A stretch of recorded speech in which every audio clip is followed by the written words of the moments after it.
Catholic Education Sandhurst acknowledges the traditional owners of the land and waters that this podcast is recorded on.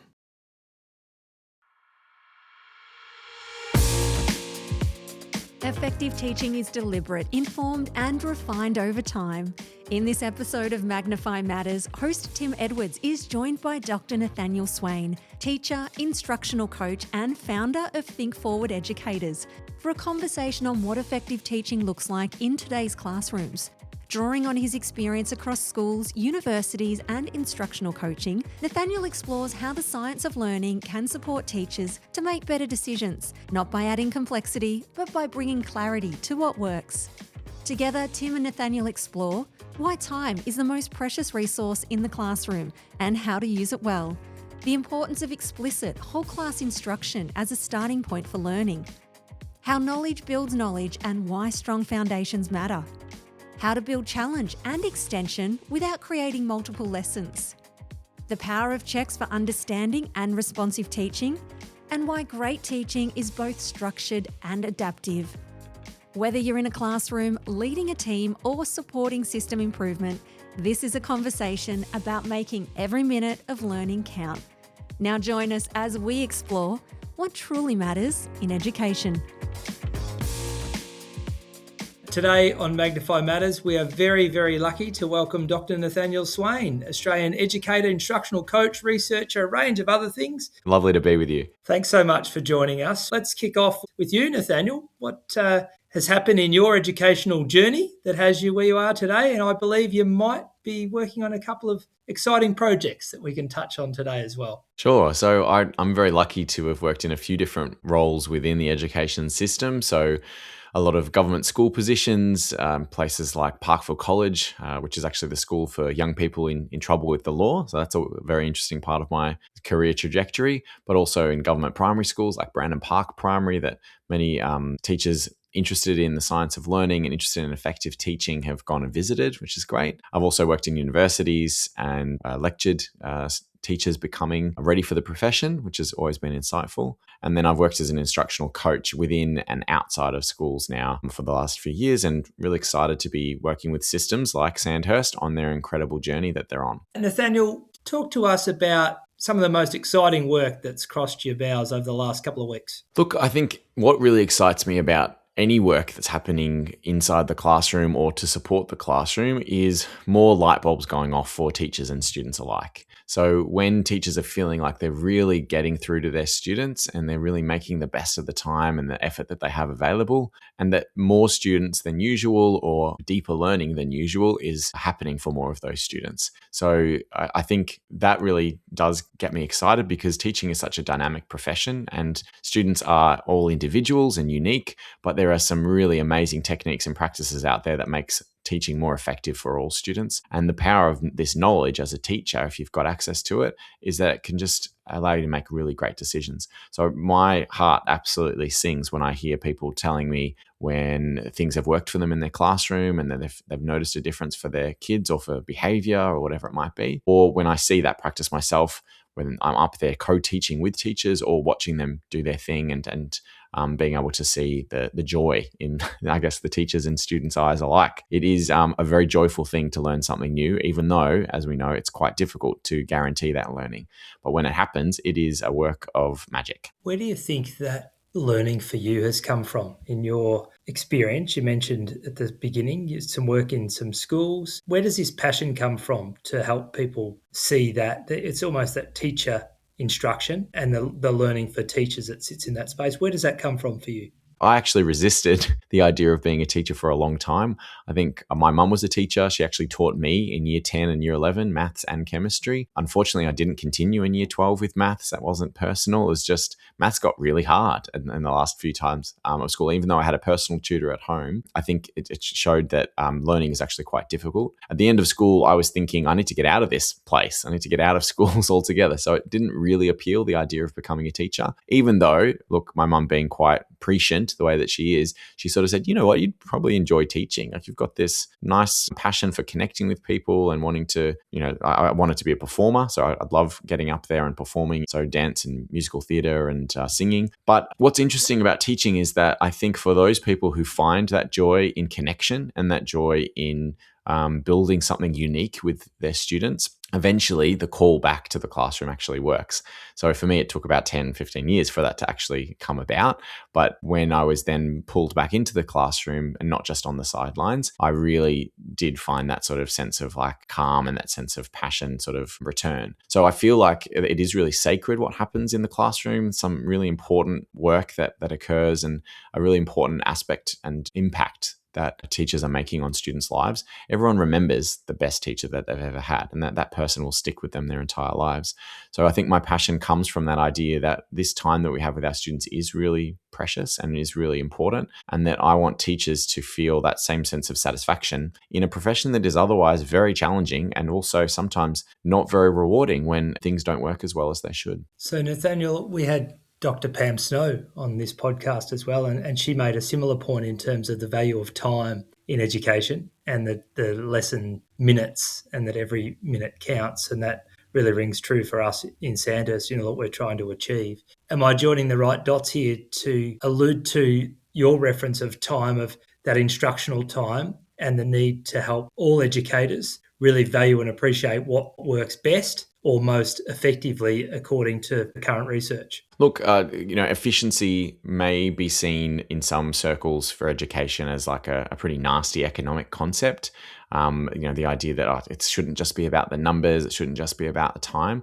But time, at the end of the day, no matter what your philosophy, is our most precious resource. And it's something that once it's spent cannot be returned. So I think bringing a lens of pace and a lens of efficiency really does help us to make what are really difficult decisions. Like, I'd really like to allow my students to connect all the dots by themselves rather than me providing them this overview or this framework that allows them to understand it fully, because it feels more satisfying for students to find the answer themselves.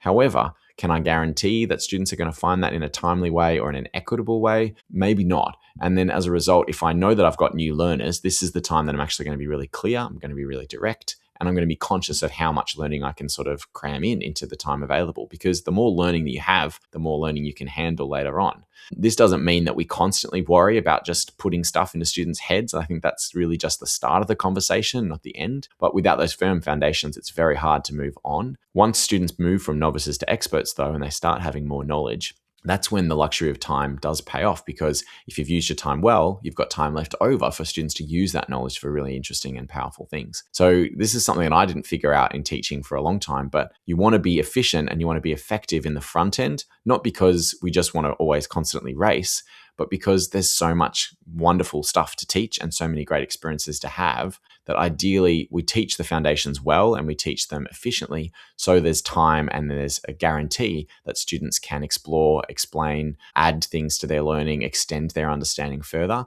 and that is where the fruits of their labors sort of come to fruition. And so yes, efficiency is important, but maybe not for the reasons that it feels like it's important in some system changes that are happening at the moment. Teachers are short on time more than ever and are worried about workload and things like that. But if we are conscious of how we're using our classroom time, something that is not just ours, it actually belongs to our students, this could be one of our biggest levers we can pull to improve what we actually use that resource for. Help us understand Think Forward Educators, how it came about, what's included, and maybe even some of the things that matter most in that area of work, because they do connect with all that you've just spoken about as well. So Think Forward grew out of just a grassroots group of teachers that we started meeting in person in Melbourne. Online, we had to move because of COVID. And as a result, these group of teachers who were passionate about effective teaching, especially about effective teaching of reading and spelling, is sort of how we got started. We then were able to grow, not just in people who are geographically close to the centre of Melbourne, but anyone and everyone in Australia, as well as parts of New Zealand. And we've had membership out to the US and the UK, for example, as well. The thing that holds it together is a lot of goodwill, a lot of people giving up their time because they're so passionate about teaching and so passionate about their students' learning. And also the fact that there is a sense of urgency and a sense of importance in this work, in that it's a pretty big problem that many teachers who are out there in the profession, maybe 30 years into their work, may not have access to the best available information on what research we can use to make good teaching decisions. So there are some ideas that have hung around in education for a really long time, but haven't always had the great evidence base. And there's new practices and new ideas that are well informed by research, but have been shunned or have been ignored. So Think Forward was essentially an attempt to bring forward-thinking educators together and to try and get rid of some of the backward thinking that we believed was impacting on students' abilities to access the best quality learning as possible. In terms of what it's offering, essentially there's content in there that's absolutely free and that supports professional learning for teachers, particularly around the areas of teaching of mathematics, of reading and spelling, of writing.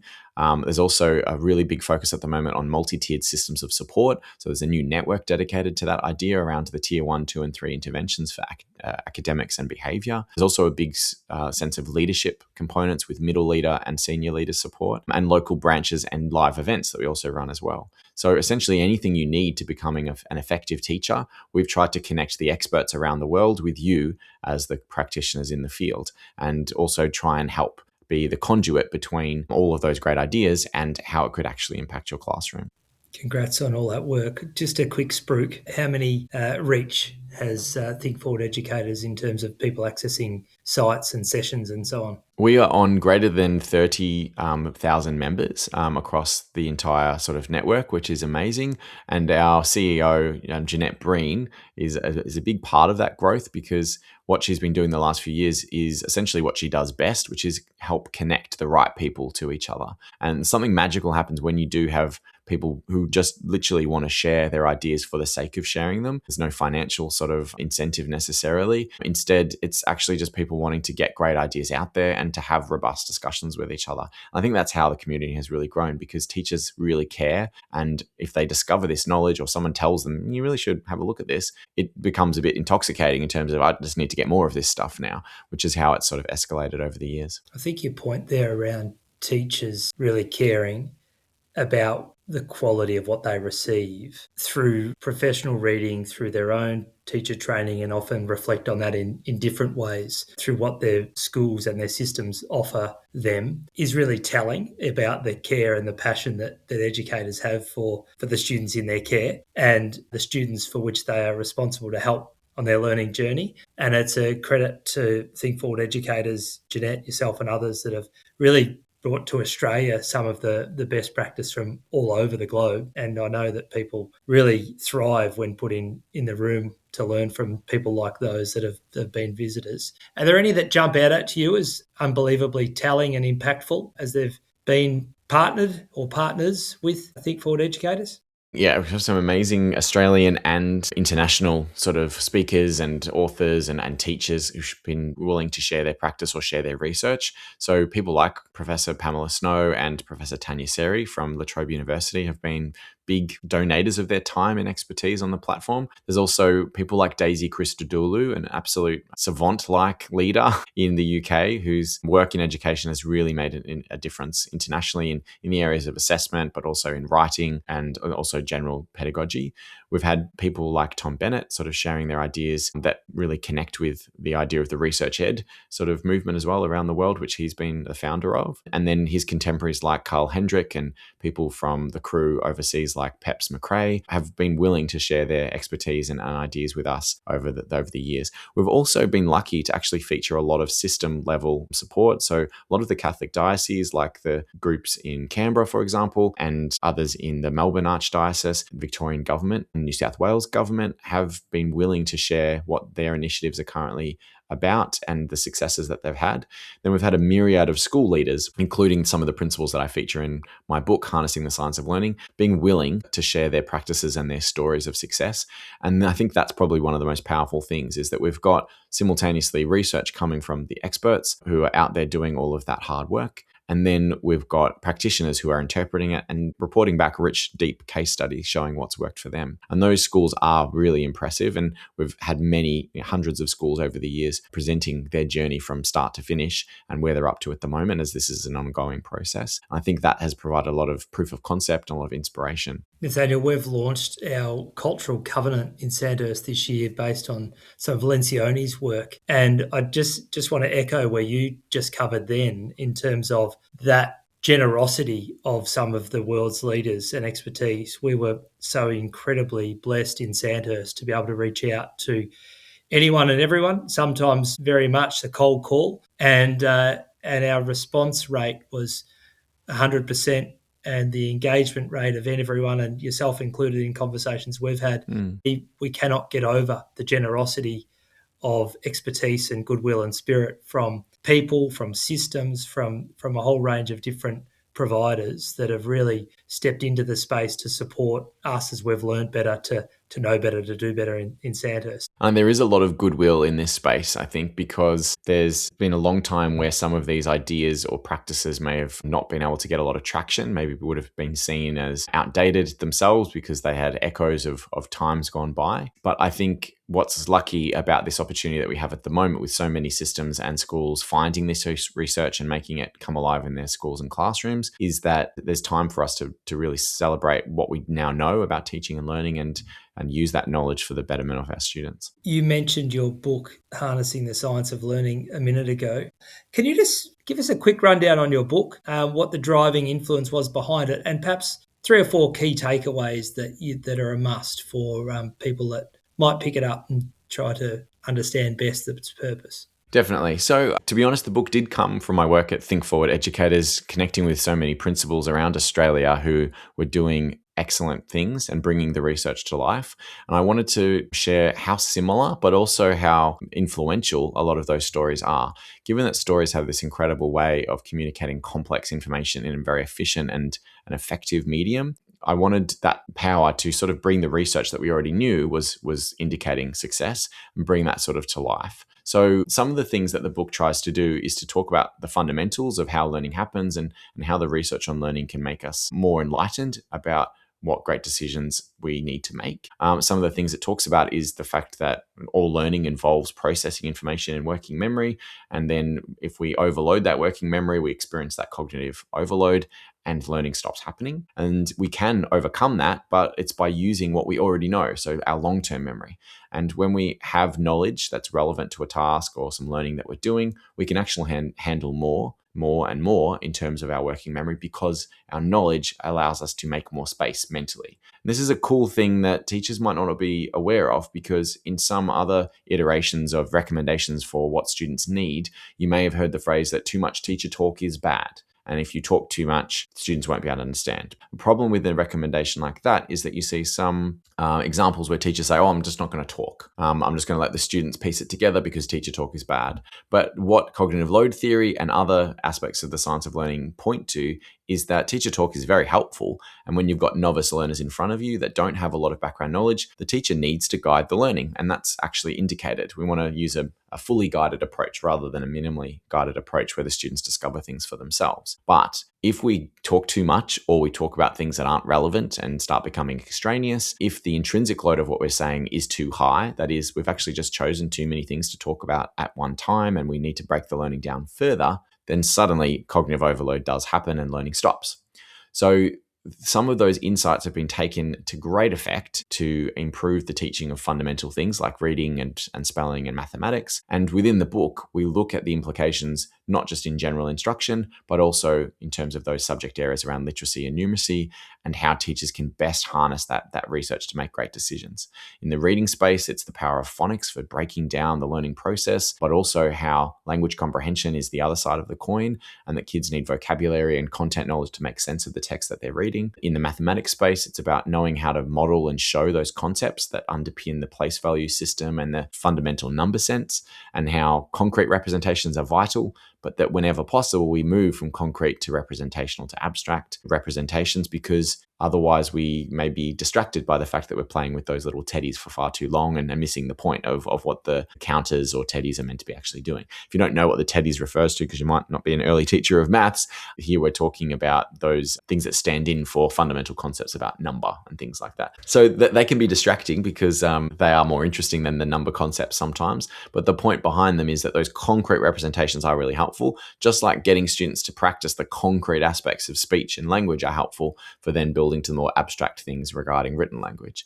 So with maths, it's all about helping students understand the concepts, but not overloading them with too much information, but building from those basic understandings to more complex ones over time. So in all of the case studies and in all of the examples in the book, we essentially try and synthesize the best bets and the most important strategies that help teachers make great decisions. And some of those sort of heavy hitters that are really powerful that you've actually been spending a lot of time unpacking as a diocese are things like checking for understanding, which tell you in real time whether you're making good decisions as a teacher or not, or whether you've overloaded their working memory. But also things like retrieval practice and spacing of learning over time, because forgetting is also part of learning. And students should be expected to forget things, and we should plan for that by ensuring that we don't try and teach everything intensively, nor do we teach something and then never come back to it. We actually need to plan to bring it back through retrieval and spacing of learning over time. And finally, probably another big heavy hitter is the idea that we want to be structured but not rigid in our way of delivering our material. So ideally, we're responsive to our students as they're doing it. So don't just deliver the lesson as you have planned it, but adapt and improve that lesson by being responsive to the students in front of them. So the saying goes, give the students the lessons that they need, not just the lesson that you've planned. And that's a really important nuanced idea there, because we do want to be structured and we want to be rigorous in the way that we prepare our materials. That's why having high quality materials is so helpful. It's very hard to sequence the learning and to ensure we have an overwhelmed cognitive load and ensure that we've taught all the precursor skills that make it possible to make these connections in whatever you're teaching next. But that doesn't mean that we just click through a PowerPoint presentation without energy, without purpose, and without really making a logical connection and a dialogue between you and the students. So yes, the book does quite a little bit, but it is aimed to be a launch pad to many other books and many other resources that are there to support teachers, because this conversation is quite big, as you might be realizing with the conversations you're having in your system, and some of the changes or implications of this research have big knock-on effects.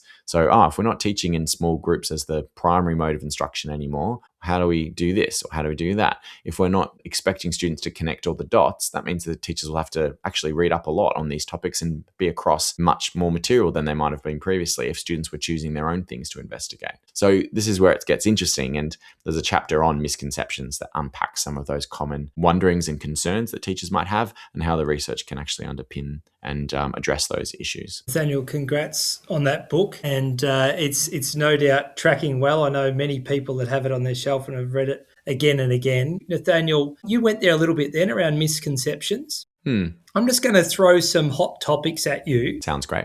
All right. So let's start with, what do you mean by whole class participation? So it's got two parts to it. So by whole class participation, I take it to mean that all students are expected to participate, and we ensure that rather than just assume that. So this first aspect is really essentially teaching not just a group of heads that are nodding occasionally or smiling or sort of looking thoughtful, but we are seeing students who are fully engaged because they are being asked to respond and being asked to participate actively throughout the lesson. Teaching explicitly does not mean that we're giving a lecture, and doesn't mean that we're turning our instruction into a one-way sort of delivery. As I like to say, it's a dynamic dialogue between the teacher and the student. And all of the students need to be part of that dialogue. It shouldn't just be one student who's really confident putting up their hand and sharing what they think. So it's 100% of students actively participating. But whole class also means that we're using the most efficient and effective way of getting everyone up to speed on a certain amount of content as the first port of call. And this is very different to other ways of teaching, which may have involved rotations or may have involved essentially always breaking up our instruction into small groups as the first port of call. Now, I'm not saying that small group doesn't have a place, because it is really effective, especially once students have had a chance to engage with the material and now it's time for them to apply or extend, or for some students get more support. So small group instruction still plays a really big part, but the starting point of whole class instruction is actually a really smart idea, because if we say that all students need access to that rich conversation or that first model from the teacher, then as the expert in the room, the teacher should provide that to everyone in the most efficient and effective way possible. We've already established that efficiency matters. So if you can get 5 times as much time with your students by running one whole class rather than 5 different groups, that's a pretty big benefit in terms of the amount of time you can get it to be effective. We don't assume that working with the whole class means something magical will happen. We actually have to learn a new way of teaching, and this is what I call becoming a whole class teacher again. So this means actually knowing how to manage the needs of 30 or 25 individuals at once, knowing how to keep things like pace and active engagement happening, and also knowing how to read the room using things like checks for listening, where we're getting 100% participation norms, but also checks for understanding. So looking at the whiteboards, hearing some cold calls, being able to sample from pair shares, all of these things can help tell us whether we're on track or not.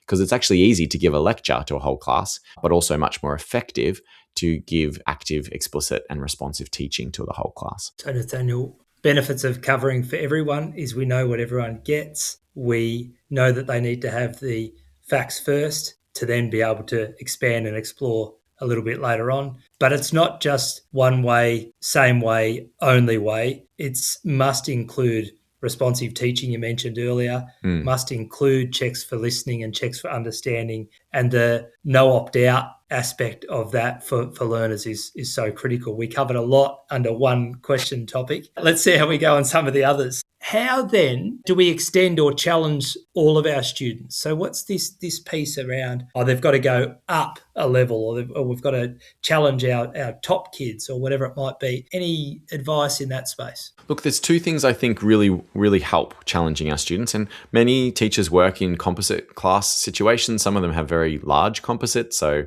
maybe foundation all the way to year 2 in one class, or sometimes a class with 3 to 6, or even bigger sort of composites than that. So you have to be very smart about how you organize yourself in a composite way specifically. James Dobson is a colleague of mine who has worked a lot in composite classes, and he says that composite classes require a complex compromise that we can make work, but that is never sort of straightforward. So in terms of being adaptive and responsive and ensuring that we include that opportunity for extension, we actually have to be smarter with regards to how we do curriculum planning, not less intentional. So that means that although we might have a range of learners working with us, for the parts of the lesson that we know benefit everyone and that are hitting on those multiple curriculum areas that they might be up to, say you've got a sequence where F1 and 2 are in the same class, you've got some sort of area of maths, for example, that is relevant for foundations, but also connected to the next sequence up in what the year 1s would be accessing and what the year 2s would be accessing.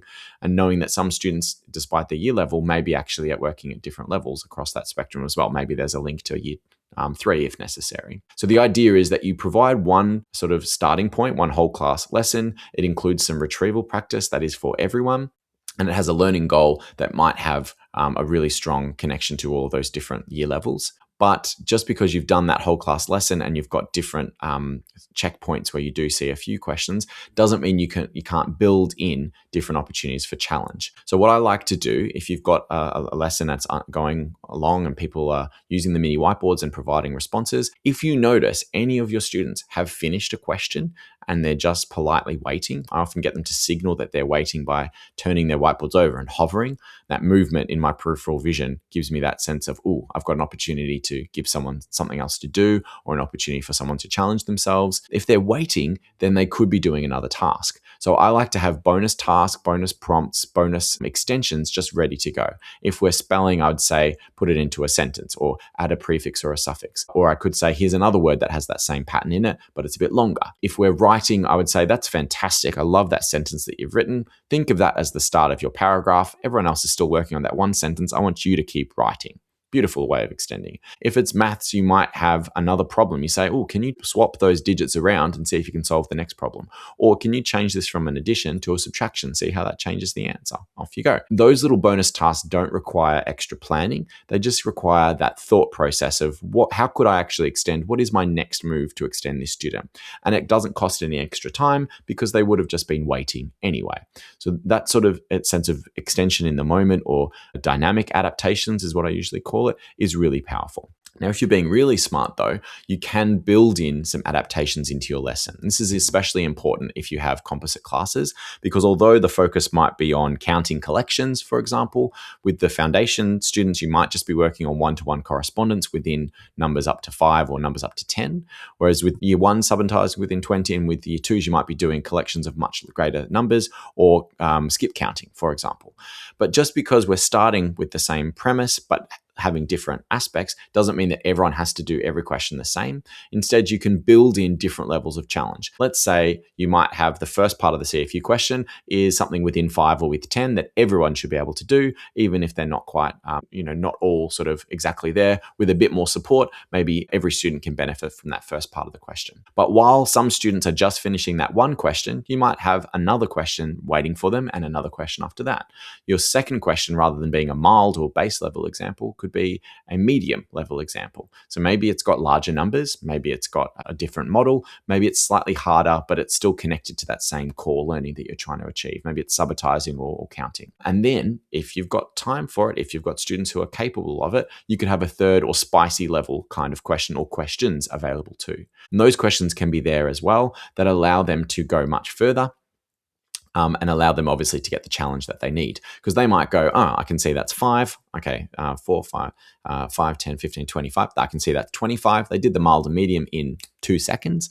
Now they can spend the rest of the minute of this CFU question on the much harder task of something numbers up to 100 or whatever the task might be. What's cool about that structure is that over time, rather than students saying, well, I only do this level question, I only do this level, and then I only do this level, that over time students have that orientation to, if I finish, I can always do the next question. And if I finish that, I can always do the next question after that. And you don't have to tell them necessarily which question is which level of challenge, because that way, even you've got some really switched on foundation students, maybe they just spend a lot of the time doing the year 1 questions because that's what they're ready for. As long as you close the loop and you give everyone feedback at the end, so you reveal the answers and go tick it or fix it, then there's a chance for everyone to get the challenge that they need. And I think this is what I call built-in adaptation. And this is just very, very smart teaching. It requires a bit more planning because you have to be intentional about how you set up your materials or your slides. It's not just in the moment. But this is the way that you can build in a lot more challenge without having to create 5 different lessons. Nathaniel, you covered again a lot of ground, and thank you for doing that, because it does take us to a few different areas. You know that our schools use OCA curriculum in a range of subject areas, and we've really worked hard in all of our schools around intellectual preparation. And what you've explained is some challenge for what that intellectual preparation could look like, the bonus prompts, the built-in adaptations. What are the considerations that we need to bring to mind if it's you and I and person X in the whatever planning for the upcoming unit or area together? We have some great systems built into our schools, and credit to all of our excellent teachers that are spending time together intentionally in that intellectual preparation phase. Just wondering what you would share with them in terms of prioritization with regard to the sequencing. You've spoken about ultimately the temperature gauge that sits in the OCA material is already there. So perhaps some hints to help teachers with the intellectual preparation that they're undertaking as they prepare for their classes. Look, I would say that to truly prepare for teaching a lesson, we have to avoid that phenomenon which is happening all over the country and potentially the world with pre-prepared materials, no matter how high quality they are, where teachers may be standing up in front of the class and opening that PowerPoint or that document for the first time on Monday morning at 9 o'clock when the lesson starts. And look, that's not ideal. You might not be completely agreeing with how the lesson is structured, or you might not even love the way that the lesson is put together. But the fact that the lesson is being put together like that, and that ideally we're trying to build that sense of high consistency and low variance in our schools, that whatever it is, you have to try and make it work for your students. So there's a balancing act here between delivering with fidelity, so not just throwing out the lesson plan and saying, I'm just going to do whatever, and obviously trying to deliver the lesson, but not seeing it as an opportunity to adapt and respond. Because at the end of the day, the lesson materials don't teach the lesson, the teacher teaches the lesson. And although the materials should be there to help manage your cognitive load so that you don't have to think of great examples on the spot, so you can have the wording or the explanations already provided, so you don't have to try and butcher your own explanation, which is quite hard to come up with a clear explanation on the fly, by the way, about any concept. Imagine trying to just explain hyperbole, just like, hyperbole, it's that thing where you're saying something and it's not exactly what you mean, and you're sort of exaggerating quite a bit. Like, you can see how I've just overloaded everyone's working memory just trying to get through that very difficult but probably easy to explain once you've written it down explanation. So great materials help alleviate your cognitive load, but for you to make them work in your classroom, you have to still be in charge of the lesson. I often use an analogy that getting great lessons is no different to getting a box of transparencies from the old overhead projectors. The difference is that if someone handed you a box of transparencies, even if this was an expert teacher and has taught this lesson 1,000 times and has the best examples and best things in front of you, if you don't adequately look through those materials before you prepare to teach, before you put those in front of the students, then you are teaching with guardrails off. You're teaching with your eyes closed rather than eyes open. So ideally, you actually do that work where you're going to potentially open the box of what you're going to teach and really spend a lot of time unpacking how the lesson's going to work, thinking it through intellectually. That's why it's called intellectual preparation, but also thinking it through from the perspective of your students. Some of the things I think are really worthwhile doing is going through the lesson and checking all of the definitions and all the examples and making sure that they will resonate and they'll make sense for your students. So just doing a quick sense check of the content that's delivered, but then looking at every question and every task, whether it's in the daily review or in the CFU questions or in the independent task, and actually answering those questions on a whiteboard or a piece of paper. Probably a piece of paper is even better because then you can keep it and make a note of which slide it's on so you can keep track of which question you're up to. The reason to do that is because you can pick up any errors that may be there because teachers are busy. Even though they're very high quality resources, sometimes errors do occur, typos and numbers and things like that. But to make sure that you've answered every question means that you've gotten into the mind of your students and what this lesson will be like, because you don't want to discover it for yourself as you're delivering it, what might be difficult for your students as it's coming through. Instead, you want to put yourself in the shoes of your students and imagine what they might be finding difficult. So as you're solving each problem, think, I think I've got a few that are still not 100% with their one-to-one correspondence here. I'm going to have to really overemphasize that in this example because otherwise students are going to completely lose that. Or in an upper sort of primary or secondary example, I've got kids who don't know what that concept is. So I'm going to have to insert another explanation here. Maybe I'll turn the slides off for a moment and just draw a picture of an overhead projector because kids don't know what that is. So if they don't know that, then they're not going to get my analogy about PowerPoint. This kind of thing is really powerful because just by thinking through and walking through the lesson or doing this with a partner with your teaching team, if you have one, can be so powerful because it means that you're giving yourself adequate time and preparation so that you're not flustered like a very early teacher would be, having been given a box of transparencies and having not looked at them beforehand. So I'm like, okay, kids, I'm going to put the next one up now. Here's what it is. I don't know what Mrs. A has prepared. Let's try and make sense of this together.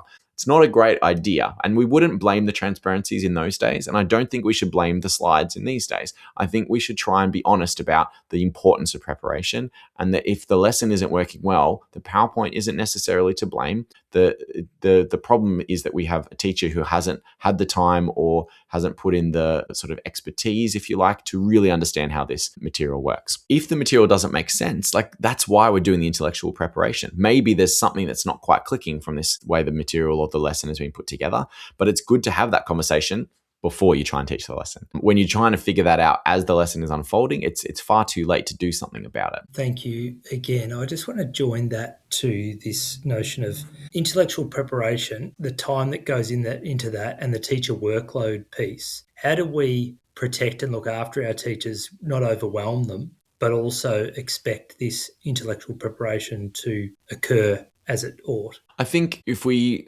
are teaching according to what the research says is really effective, where we are intentional about the examples and explanations that we create, we try and choose them really carefully and in a sequenced way that doesn't overwhelm cognitive load, that if you wanted to create these materials from scratch, you would be able to do the intellectual preparation at the same time, but then you'd also have to create all these materials, whether they're PowerPoints or Word documents or the like. So I think we should try and think, well, it's a useful thing that someone's done that thinking for us and that someone spent the time to build the material, because that is hugely time consuming, much more so than intellectual preparation. But if we try and offload the entire task and say, well, the PowerPoint is there, I don't have to think while I teach, I just have to click to the next slide, then we're missing the dots that we need to connect here. So the dots are that at the end of the day, the materials are only the base of the lesson, and how the lesson is delivered and realized is the most important thing. So if you're doing your checking for understanding or you're doing your daily review and you're seeing something on the whiteboards that you've not expected, or you're seeing much more confusion or much more difficulty than you expected, then you have to do something about it. You can't just click to the next part of the sequence and say, well, that's what the lesson says to do. We have to teach the lesson the students need, not just the one that we have planned. So the intellectual preparation should be not taking too long, hopefully, because it has to be within the realms of time and space, but should be more efficient than planning the lesson from scratch. So there's an opportunity to use time differently, but therefore put our efforts into different things. I think over time, the more you work with these materials, the more you understand how things are structured, the easier you'll find the process, because there's more similarity between lessons and units than there are differences. They're deliberately designed to manage cognitive load for students. And as a result, once you get to know how they're put together and the rationale behind different things, the easier this process of intellectual preparation will become. It's like, oh yeah, I've taught one like this before. So the variation here. Oh, that's something new, interesting. Everything else the same. Got it. And because of all the retrieval practice, teachers are getting to know these kinds of questions, kinds of prompts, kinds of response types, which is whiteboard, which is voting. If you're doing it well, then retrieval practice means for you that you're getting to know how it's all put together as well. So initially, it's going to take a long time. But as we get used to this way of teaching and this way of doing things, it would take less and less time because of our increasing expertise. And that's where we have made the intentional focus in Sandhurst, where possible, to allow our teachers to teach the same thing a second year in a row, to be able to experience the same content and to not overload their cognitive capacity by giving them new information as well. I just want to drop in there that OCA content that I've referred to a few times perfectly aligns with our instructional model in Sandhurst. It does touch on the points that Nathaniel has spoken about today with regard to challenging students and providing opportunities for that temperature gauge. And yes, the teachers do need to consider that intellectual preparation phase as being critical in saying, hey, do I need a couple of other bonus prompts here? And who are the students in my class? Gee, I need to provide Nathaniel a little bit more here. I've got to have these up my sleeve. Over time, they're increasingly going to know their audience. So to be across that. And Nathaniel, I love the way you touched on earlier that ultimately our instructional hierarchy that sits, it's not ours. It's been released since 1978. But the instructional hierarchy that talks around the phase 3 and 4 of generalisation and adaptation is really difficult to get to for learners if we haven't had the acquisition or fluency phases. So the reason the instructional hierarchy is such a useful frame, and I'm loving that it's part of the instructional model that Magnify uses, is that essentially we need to be aware of where students are up to in their learning trajectory, and that different kinds of instructional approaches will be indicated depending on where they are. If they're just at acquisition, then we just need to give them a chance to acquire the information or acquire the skill. If they're moving towards that importance of fluency, then they've got it, they just haven't got it quickly enough or haven't got it in a reliable sort of way. So they can make errors sometimes, or they're quite slow sometimes. And so there's different kinds of practice that they might need, more retrieval practice, more opportunities to get lots of examples and iteration, et cetera, et cetera. But where it gets exciting is if we move into those upper parts of the hierarchy, we then say, well, you're starting to have these quite fluent. Now we can actually do interesting things with them. We can start generalizing and applying them in more interesting and creative ways. And this is where I feel like we can actually have our cake and eat it too with regards to instruction. A lot of people think there's a fight between explicit teaching and inquiry, or explicit teaching and creativity, for example, or critical thinking, when in fact, knowledge is what we think with. Knowledge is powerful. And if we let students acquire it and become fluent in its application and in the skills that underlie all of those amazing learning processes, then students can end up doing really interesting things with the things that we teach them. And that's kind of the point, is that we're not teaching them so they can memorize facts. We're not teaching them so they can just rote learn particular skills.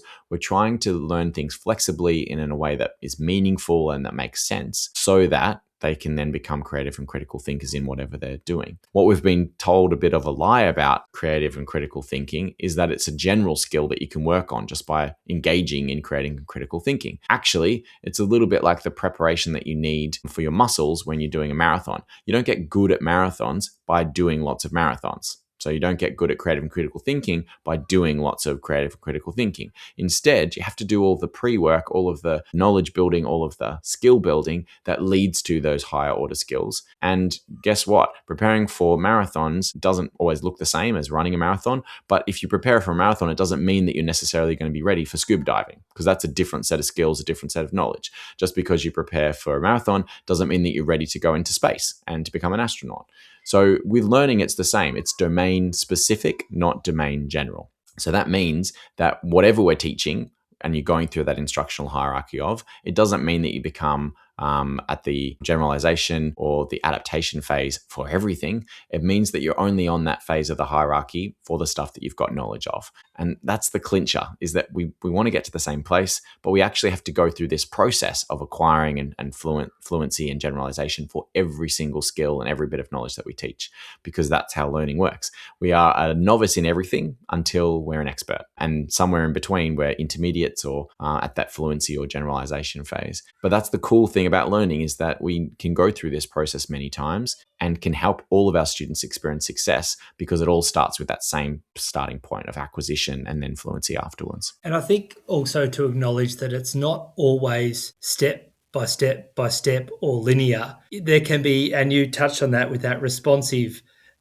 teaching approach earlier of saying, hey, gee, I won't need to go back now, or let's do more of this. Nathaniel, common pushbacks. Students just need to discover it for themselves. I don't want to get in the way of their choice to be able to find out when it works for them. I have used this analogy a few times. There was this amazing thing called the Renaissance that happened, where essentially we moved from the Dark Ages into this rebirth and a new way of thinking things. And the only reason that the rebirth happened, of this incredible explosion of culture and art and science, is because we were able to read the knowledge that was previously lost. So when students are given the opportunity to discover things for themselves, they can find some cool stuff, but they are limited by what they already know and what they have access to. When we teach things explicitly and we build rich knowledge intentionally through like a knowledge-rich curriculum approach, we can essentially quicken that process and allow them to experience that explosion in curiosity and creativity and critical thinking. And that's something that you can engineer through good curriculum planning. If you require students to put all the pieces of the puzzle together themselves, then you're relying on their own inequities that they have between their peers. Those who have lots of knowledge or access to peers and parents that help them, and those that don't have access to that knowledge or experience. And often we need to be catering for the opposite. So actually helping those students who previously can't make those connections. So yeah, you could ask them to discover it, but it's probably not efficient and it's probably not equitable. So in the initial stages, teach them some cool stuff and then let them go and apply it.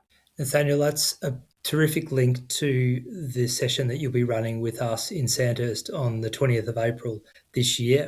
Your session's going to help us explore the notion of why whole class instruction matters, equity and inclusion, and what the research tells us about clarity, sequencing, and shared attention. We really look forward to that session that you're going to lead with us.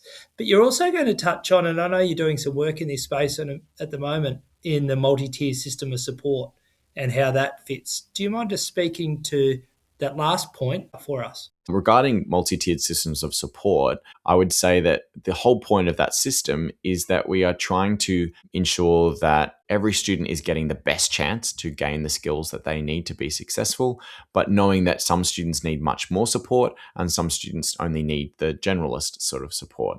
So the idea is tier 1 is your first port of call, is your classroom instruction. It's not one size fits all, as we've talked about, but it is responsive and adaptive and is the first dose, if you like, of access to that content or that skill. But then tier 2 is provided to those students who need it because they're not making sufficient progress or they're at risk of falling behind. And tier 2 is designed to complement and be on top of, but not instead of, that tier 1 instruction. Something that does happen in schools is the timetabling issue, where kids miss out on the literacy block to do literacy intervention, but therefore you swap with tier 1 for tier 2 rather than tier 1 and 2. So that's an important thing that we'll talk about. Tier 3 is reserved for those students who still need more support or remain between needing that additional intervention after tier 2 is sort of occurring. And in those cases, they get tier 1, tier 2, and tier 3. So it's again on top of, not instead of. Now, the reason why it's a great system is because it's done in response to, as the old name was, response to intervention. It's response to how the students are going with those levels of support. The reason it's so helpful for classroom teachers is because tier 1, 2, and 3, when they're working well, can make tier 1 manageable. It's not possible for everything to be done within that generalist classroom instruction. There are some kids that will need and should receive that additional support, but rather than determining based on different diagnostic criteria or saying some kids are passing a test that says that they have this diagnosis or that, rather than it being a clinical sort of decision-making process, it's based on how students are tracking and how they're responding in the moment, which is why the assessment piece for MTSS is so important, and to have up-to-date data for screening and for progress monitoring to see what they need. So it's a really important part of the system. I always say that tier 2 and 3 make tier 1 manageable, but if you've got lots of kids needing additional intervention, you essentially cannot intervene your way out of what would be a tier 1 problem. So if you've got lots of kids who need intervention, you basically need to rethink your tier 1 if it's greater than the 30 or 40% of students. That would be high, but not too high for tier 2 and 3 to take care of. If we're bordering on 40 to 50%, we're thinking, I need to rethink my general classroom teaching to cater for the group that I've got in front of me. And that's why it's really interesting work. It's really dynamic, and why schools have lots of potential bumps in the road as they figure out what their students need from them and how to allocate what are pretty finite resources to do all this important work. And Nathaniel, I think that speaks to the quality of the curriculum resource that ensures that progress monitoring takes place. And if, regardless of what it is, and we use multi-lit and we use a range of other research-based programs, but regardless, if it doesn't have a strong progress monitoring or cumulative assessment gathering mechanism, it's going to make it much harder, isn't it, to make that decision regarding what level of support do these kids need? When do we need to stop and take some time and maybe call in some expertise to reconsider our tier 1 instruction because we can't tier 2 or tier 3 our way out of a tier 1 problem? So this is the big challenge, and it's great you mentioned that as bumps in the road. I think schools everywhere face or see some of those bumps and challenges. I think not always are the systems and mechanisms in place to be able to say, let's stop for a minute. If the data is showing us this, what are we doing at tier 1 to be able to help this? So I just love chatting and just to hear some of the themes and topics and conversation points. Pulling that all together, we always finish this podcast with what matters most from everything we've discussed today, or perhaps everything relevant to whole class instruction, equity, inclusion for students in schools. Well, I like to say that what matters most is making the most of the opportunity that you have in the teaching that you do, because at the end of the day, it's not your time and it's not your opportunity that you are using. It's your students' time, and they can't get that time back. So ideally, every moment you spend with your students, every lesson, every unit, every week, every term is as beneficial, as enriching, and as joyful as possible. And I'm a big fan of joy coming from that feeling of success. And the research does support me on that. So make every moment count, make it as effective, but also as joyful as possible. Nathaniel, thank you for all you've brought to us today. Thank you very much for having me. It's been a real pleasure. That's it for this episode of Magnify Matters. Make sure to follow the show and share it with someone who cares about great teaching and learning. You can also leave a review or connect with us online at Catholic Education Sandhurst. Until next time, stay with us as we magnify what truly matters.